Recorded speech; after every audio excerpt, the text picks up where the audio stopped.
like picturing, like being with my laptop, like in a cafe in Bali. And then I was, we like had this amazing Airbnb on an island in Malaysia. And then, my apartment in Buenos Aires, like just kind of running through my head all of these different experiences and just thinking that like none of this would have happened if I hadn't taken that initial plunge.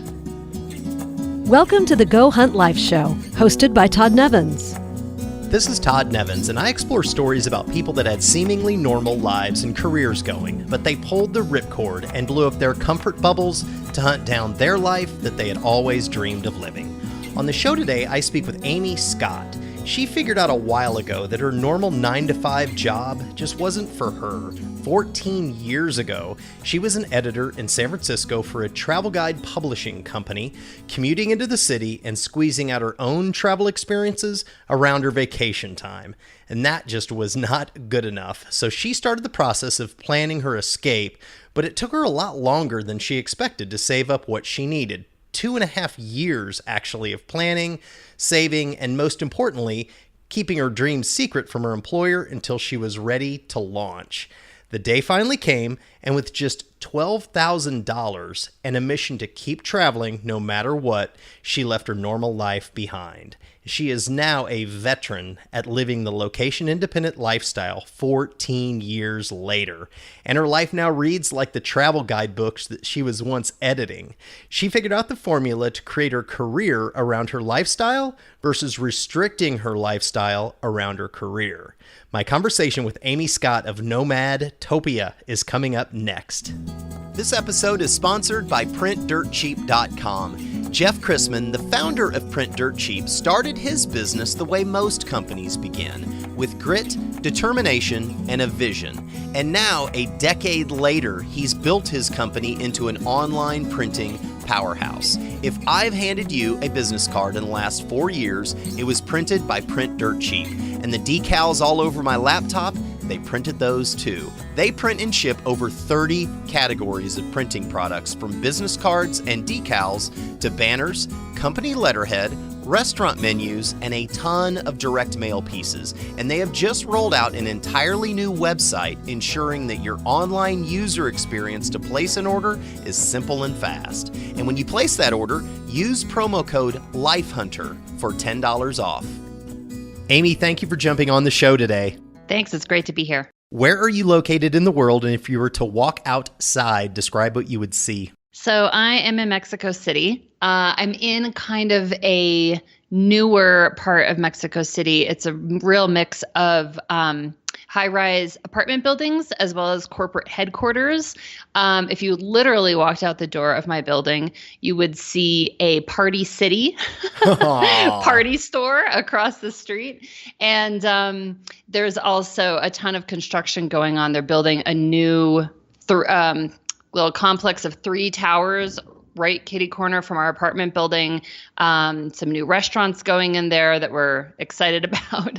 So it's an interesting part of the city. We were just in Mexico City for 7 weeks and loved that whole scene. That is a cool place. So where are you, or how old are you? Are you married, and do you have kids? I'm 43, married, no kids. And what is your profession and primary ways that you make money? My main income stream, which has been the case for many, many years, is nonfiction book editing. My background's in book publishing, and so I launched out on that path when I went freelance.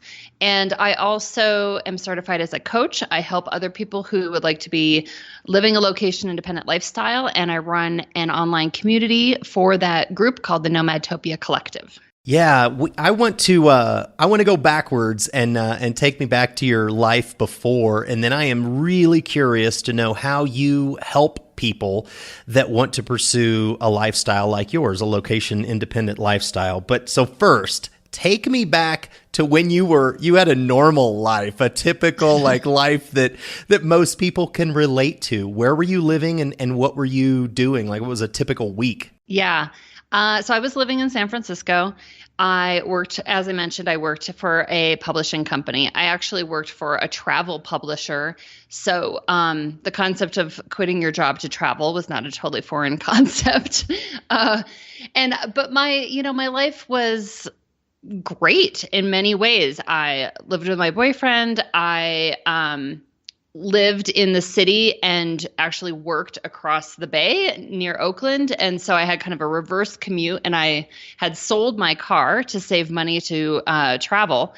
And so I just took the train there and then took a bus over to my office. And yeah, life was good. Well, you mentioned a couple of times you sold your car so you could travel. Were you just trying to travel on your vacation time off, or were you thinking even back then, like, I want to travel, I don't want this job anymore, I want to travel like long term and not work a normal job? Like, what was going on to get you there? Right. Yeah, actually, I think in my description I kind of mixed the before and the during. That's okay.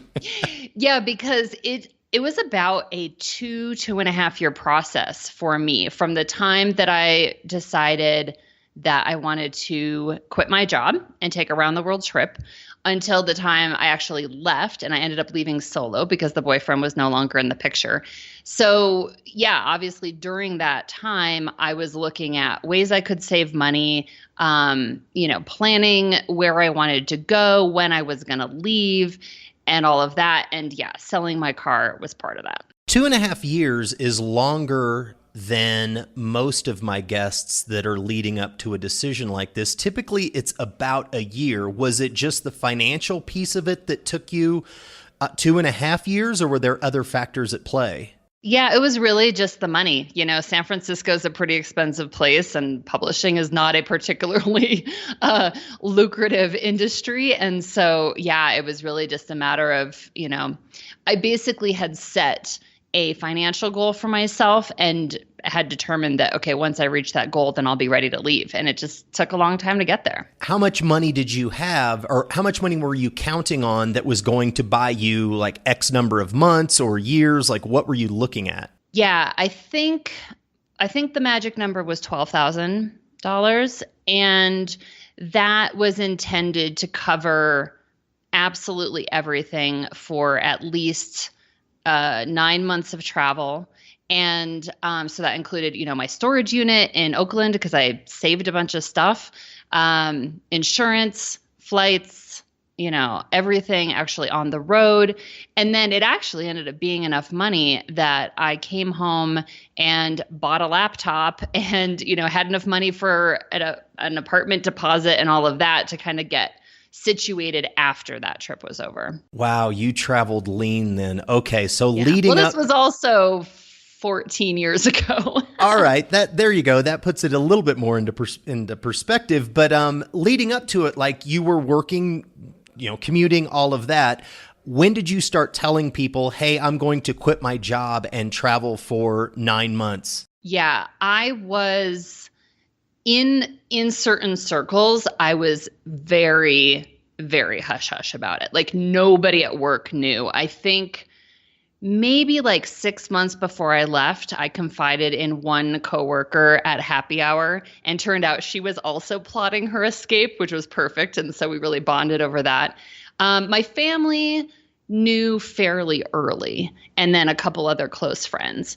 But it's funny because I think about, these days with Facebook and social media and all of this stuff, I would have been a nervous wreck that the word was going to get out before I was ready. Because I was super, I knew it was going to take me a while, and I didn't want to have like an awkward experience. I actually ended up changing jobs in the middle of all of this also. So I didn't want the wrong people to know at the wrong time. Yep. Okay, you brought up social media though. We're talking 14 years ago. So this was before there were a huge number of vloggers, bloggers, YouTubers, like people that you could follow, that they could mentor you like you're doing now. Like, what was was there anyone that you were following, and really, like, why? Like, who was pushing you, or what was pushing you to do this? Yeah. Well, it started actually with a conversation with some of my cousins who are about 10 years older than I am, and had been saying like, oh, we're really glad that we took time to travel. And like one of them had just gotten married, like in her late 30s, and saying like, I'm really glad I took the time to travel and do all this other stuff before I settled down. And don't you, like you love to travel, like, don't you want to do more of that? And nobody in that conversation ever said, like you should quit your job or you should travel for so long. But I don't know. I don't know where it came from. I just got this idea that it needed to be big.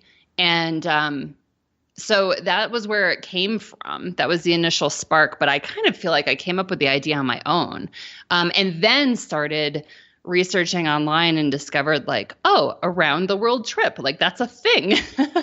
And then started finding some blogs of people who were on the road. There was actually a Yahoo group. I think it was RTWers,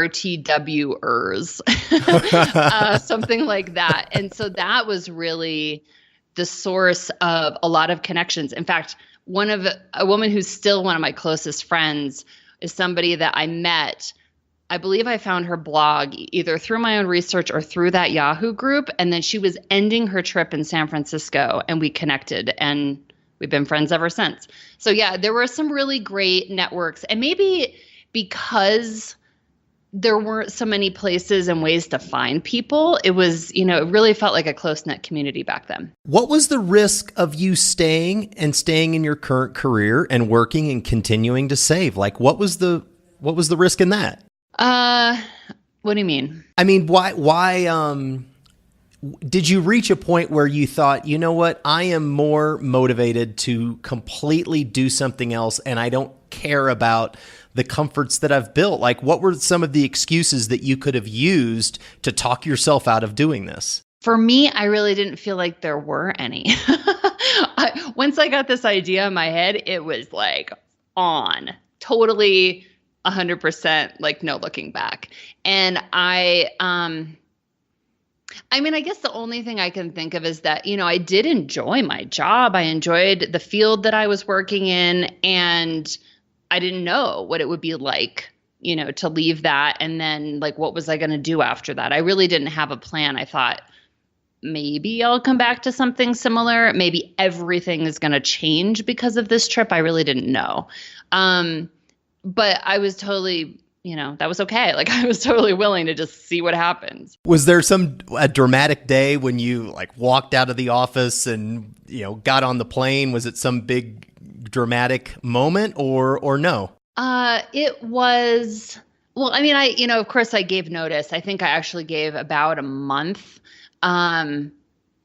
which I felt was generous, even though in some ways it was so funny because, I knew this was going to happen for a very long time. So, it felt like big news to share with other people. And then, yeah, like I said, it was not uncommon to quit your job to travel when you work for a guidebook publisher.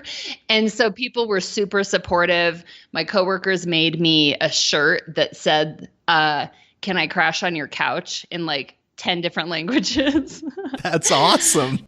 And then, yeah, I think actually it's on my calendar because I like to remember these milestones. I think it's right now it's a week and a half away. I stopped working in the office on September 7th and I was on a plane on September 10th. Nice.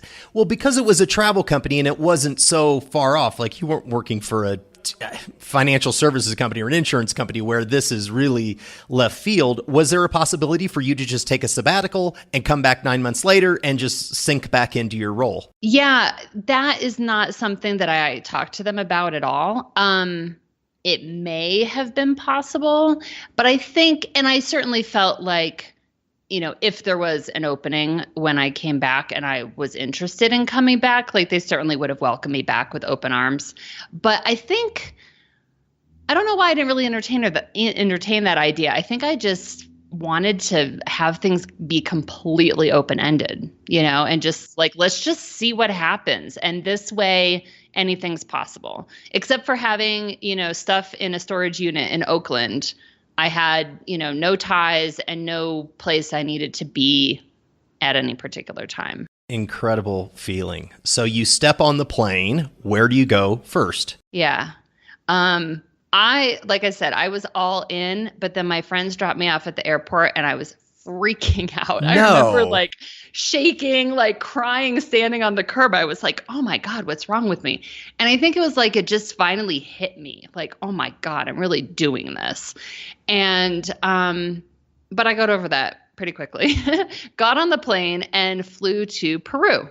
And I had, I think I spent one night in Lima, and then I was on my way to Cusco, where I was going to be starting off with a Spanish immersion program, and I was staying with a host family. Did you plan on staying in a city for a block of time, or were you just constantly traveling every few days? Except for that initial, I think I was in Cusco, 3, 4, 5 weeks. I don't remember exactly. That was a pretty long stretch of time because I was doing the Spanish classes, just kind of getting my feet wet. And then from there, it was, I think the longest I spent in one place was like maybe 5 days.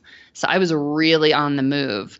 And then I ended up, I think I was gone altogether about 8.5 months. Those 8.5 months, how many countries did you hit? Oh gosh, I'd have to count. I actually don't know. Was it in South America? 9? South America only, or you went over to Europe as well? I spent, I spent about 3 months total in South America. So, okay, let's count. I went to Peru, Bolivia, Chile, and Argentina. So that's 4. Got it. And then passed back through the U.S. because it was around Christmas time and I was going to India, and there was really no way to get to India without going through the U.S. Then went to India, and then I was there about 6 weeks, and then I went to Southeast Asia, and that was Vietnam, Cambodia, Laos, and Thailand. So, okay, that's 9. And then I stopped in England on the way home. So that's 10. 10 countries. Were you ever in a situation where, you go from, upset on the curb, you get on the plane, you fly out, and then the reality sets in eventually?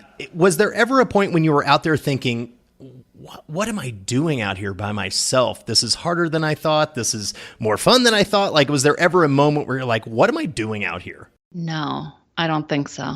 Not once. Yeah. Well, wait, I take that back. India was really freaking hard. And I don't think it made me question the whole trip, but it made me question why I was there in particular. And like, why did I choose such a hard country? Like I had traveled a fair amount before this, but I mean, like to Europe for a 10-day vacation, like to like Paris, like going to India by yourself is a bit of a trial by fire. What's so hard? What's so difficult about it? Well, one, I think it's just, I would say in general, developing countries are a different experience. It's louder, it's smellier, it's, you're encountering more poverty. I mean, just, it can be very intense. And India in particular is known for being very intense. It's like a riot of beauty and horror and, riches and poverty and delicious food and disgusting smells. And I mean, it's just intense. And on top of that, a tall blonde Westerner tends to attract a lot of attention. Mm-hmm. And none of it was I never felt unsafe, but it's a lot to deal with to literally have people staring at you from like 2 feet away for like hours on end. Okay, I could see that. All right. So you come back through and you land back 8.5 months later. How had you changed? I think I was more patient, more understanding of, just kind of what the world is like and, the things that we have in common and the things that are different around the world. I think I felt really confident in, like, I had been through a lot. I'm like, I could pretty much handle anything. I think I'm ready for whatever comes my way at this point. Which was good because I think that's a good place to be because it's also a period of like, okay, well, now what do I do? I actually spent some time intentionally processing all of that. I did, as I said, I stopped in England on the way home, but my last week in Thailand, I spent on the beach like a hermit, like writing and meditating and just walks on the beach and just kind of processing like, what just happened? What have I been doing? And like, and what do I want and what's next. So by the time I went home, I was pretty clear that I was going to set myself up as a freelancer, contact, my old employers, all my old contacts, and get started with that, and just kind of, find ways to keep the adventure alive. So not just being a freelancer, but being a location independent freelancer where you could just go anywhere. Exactly. Support for this podcast and the following message comes from Click Placement, a digital agency designing Google AdWords and pay-per-click marketing strategies for startups, small businesses, and even people building a side hustle. Hit up clickplacement.com to start a conversation. If you would like to personally support the Go Hunt Life podcast, go to patreon.com/Go Hunt Life to make a donation. What were like the three most important things that you did that now you and I are talking, you're in Mexico City, so clearly it's worked out. What were the three best decisions that you made along the way to get to where you are now? Oh, man. Just three. or the worst decision you made that you had to correct. Well, first, I think the decision to start with something that I knew. I mean, I knew that basically I could send out an email to, all the people I used to work with and say, hey, I'm freelance now, and I would have work within days. And that is exactly what happened. And I felt that just seemed like such a no-brainer compared to, there are certainly other ways I could have found to make money, but I was like, why not start with the no-brainer? Start with what I know is going to work based on my skills and my contacts. So frankly, I feel like that made everything so much easier. Sure. When did you start traveling again? When you came back to the States and you kind of set your freelance life and business stuff and bank accounts and all those things that need to take place, how long did that transition take? And then you've launched out and since then you've continued to travel extensively. It was about 2 years. And it's funny, as I say that, and I'm thinking about the 2 years it took me to quit my job.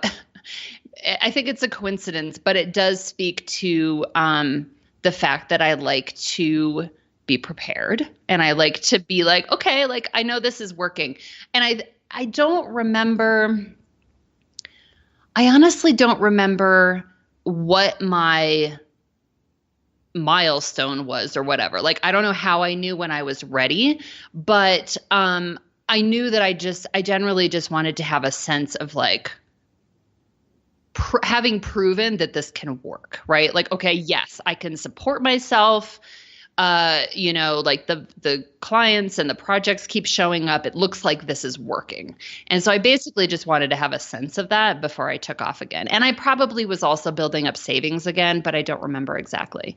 And in that process, I decided that when the time came that I was going to go to Buenos Aires because I had been there on my trip and really enjoyed it.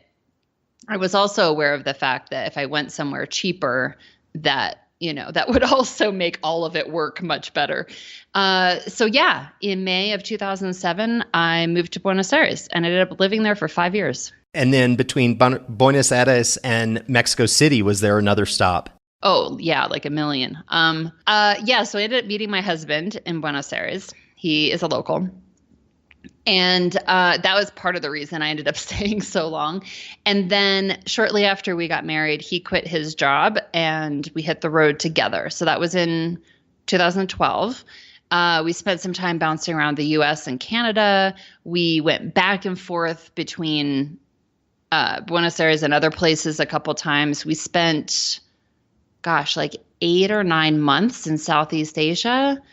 And then we've been kind of bouncing around Mexico and Central America the last couple of years. All right. So now I want to get to how you help other people do this, because doing it on your own, you relied on, and that's exactly what I've done too. I relied on something that I already knew I could I could do in the United States, and I relied on that profession, and I'm doing that now, and you've done the same.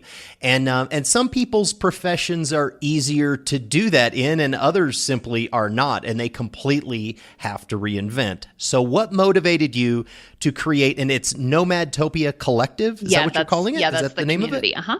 Okay, and what motivated you to start that, and kind of tell me a little bit more about it? Yeah, well, that's actually the latest iteration. The collective is about a year old. I've also run a series of online programs and done one-on-one coaching. So that's kind of the culmination of a lot of other stuff. But Nomadtopia really came about because, well, two things. One, because, as I said, I really just, set out doing what I knew how to do without really giving it too much thought. And I enjoy editing. I'm good at it. But as I spent more time kind of meeting other people and this, kind of whole online space was growing, I'd hear people talk about, like finding your passion and like, what's your legacy and like, what are you meant to do? And I was like, I don't know if editing is that thing, like I said, it's fine, but if I could do something else, what would it be? And so I did a lot of soul searching around that as well. And I remember one of the questions I came across at one point was, what's something that you could talk about all day? And I was like, like location independence, no doubt. Like I could have conversations like this all day, every day. And luckily that's still true. I started Nomadtopia 7.5 years ago. So part of it was just, thinking like, this is something that I'm really passionate about. And, also recognizing people around me would be like, oh, wow, that sounds amazing. I wish I could do that. I'm like, oh my God, you wish? If you are you serious? Because if you really want to do it, you can do it. And like, let's bust through the excuses and actually make this happen. And so I think part of it also kind of came out of frustration with seeing people who weren't taking action, and wanting to help them do that. And then just, I have learned a ton and gathered a ton of resources and information over the years and just wanting to share that with people. What's the number one excuse/challenge that you hear from the people that you're trying to mentor? Well, that's a good question. I guess it depends what stage, kind of what phase of this whole process they're at. I feel like actually the people I work with, because of when I start working with them, they're kind of done with the excuses, like they're at that point of like, okay, I know this is possible. There are people, I see people out there doing it. I just have to figure this out for myself. But before they get to that point, for some people, it's like you mentioned, is figuring out what kind of work they can do, what kind of location independent income is going to work for them, which is not actually something I help people with, partly because there's a million people, doing online business related stuff, and it's not any different if you want to travel with it. And I just felt like that wasn't really my strong suit. But I believe that's a legitimate reason. That's not just an excuse, right? Like until you figure out how you're going to make money, you're going to be kind of stuck. Okay, so you rely on them to come to the table with, here's what I know I can do, and I can do it from anywhere. Now help me put all of the pieces of the puzzle together and get all of the wrong pieces out of my life. Is that fair? Exactly. So they've got the income piece sorted out, and now it's like, okay, let's look at one, what are the logistics like of actually working from anywhere without, losing all your clients, and then like disengaging from your normal life, setting everything up in a way that works for you so you can, I was going to say hit the road, which is true for some people, but also there are some people who, aren't looking to travel full time, but they recognize that being location independent is going to give them lots of flexibility. So maybe they want to move to another country, or maybe they just want to go away every winter, or whatever that looks like for them. So that's part of it too, is helping people figure out what it looks like for them. What's the most creative way someone has, I'm thinking like, what if it's What if it's a physician, or let's say a counselor, or someone that is like in person with their clients, or they have to go to a 9 to 5 job? Like, what's the most difficult transition that you've helped somebody get through? Can you point to an example? Yeah, that's a good question. None of my clients are coming to mind off the top of my head, but we can use an example of someone who a lot of people online are familiar with, who's Pat Flynn, whose very first thing was he had been studying for this architecture certification something, some kind of specialty, and realized that he knew a lot about this and he could help other people pass this test. And so he built a website basically to help people pass this test. And that was his first source of online income. And now he's making a ridiculous amount of money online. So that's an example. The reason I bring that up is because I think there can be times, here's another example. This is someone I actually know in person who was a music teacher and then built software to help other music teachers manage their business.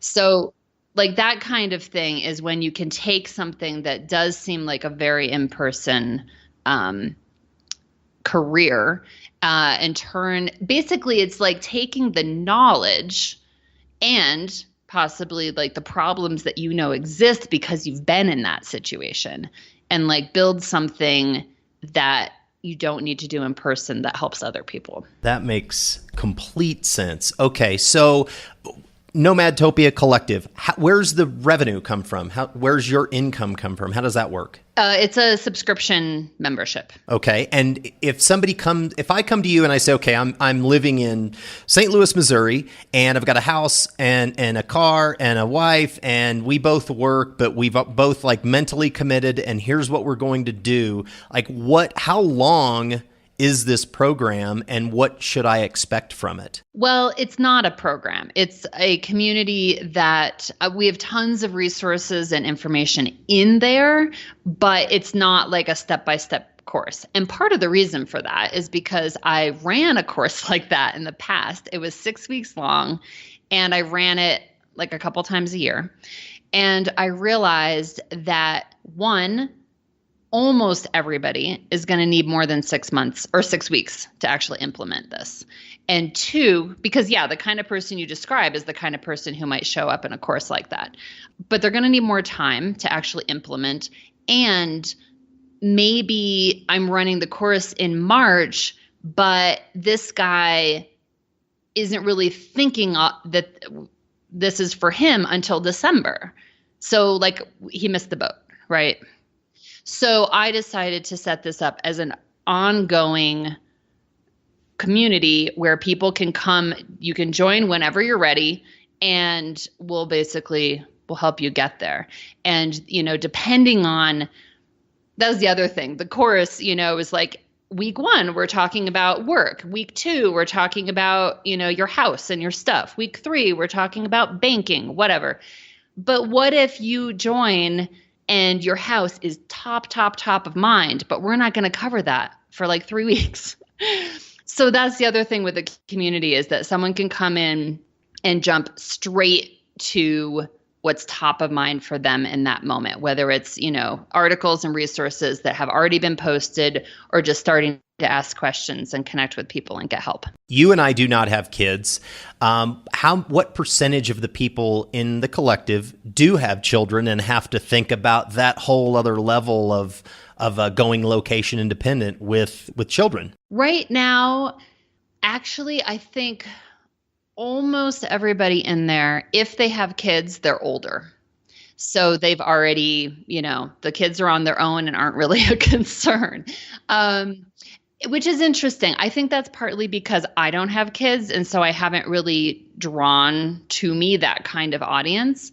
But I would really love, as this community grows, for it to be a place where, we can have like a little group for nomad parents, and then we have a group now for house sitters, and, have a group for RVers. And because there are different considerations depending on kind of where you're at with life and how you're traveling. There definitely are different considerations. If you could point to, and this is like open-ended, we're talking years here, but if you could point to one experience that's happened over the years that you think about the most, and it kind of defines the entire decision for you to pull the ripcord and go a completely different direction than normal job San Francisco, what do you think about the most? Oh, that's a tough question. I think, it's not a particular moment or experience. It's more just kind of thinking back on all the places that I've been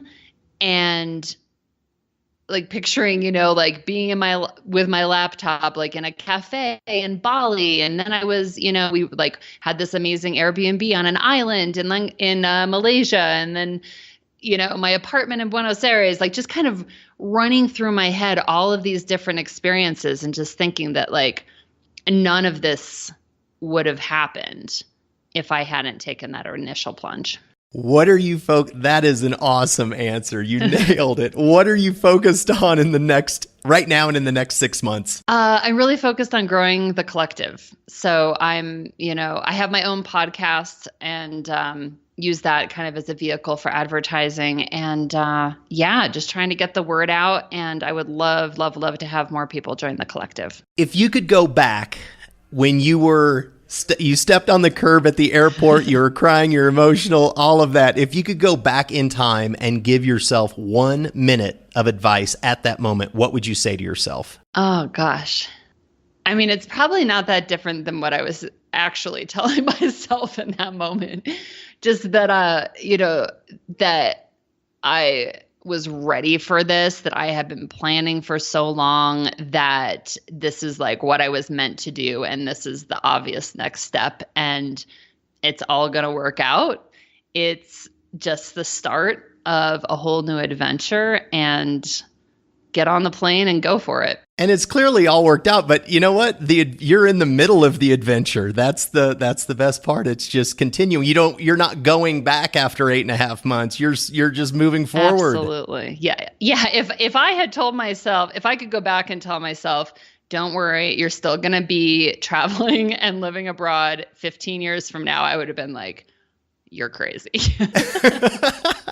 How can people find you online? The best place is my website, nomadtopia.com. And also, I did listen to your Nomadtopia podcast. It's awesome. Go to a Nomadtopia podcast anywhere you get your podcasts. And do you also nomadeditorial.com? Yes, correct? That's right.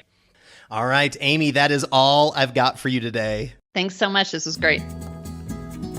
Don't forget to hit up the online printing rock stars at printdirtcheap.com and use promo code LifeHunter for $10 off. Hey, Life Hunters, thank you for listening to this episode of Go Hunt Life. If you like the show and would like to support it, go to iTunes and do this. Subscribe to the show, leave a rating, and review it. It helps, and thank you. If you or someone that you know has quit their normal life to follow their dreams, I would love an introduction and maybe interview them on the show. You can find me at gohuntlife.com and also on Facebook, Twitter, Instagram, and Pinterest at Go Hunt Life. Until next time, stay weird, dare greatly, and ripcord out.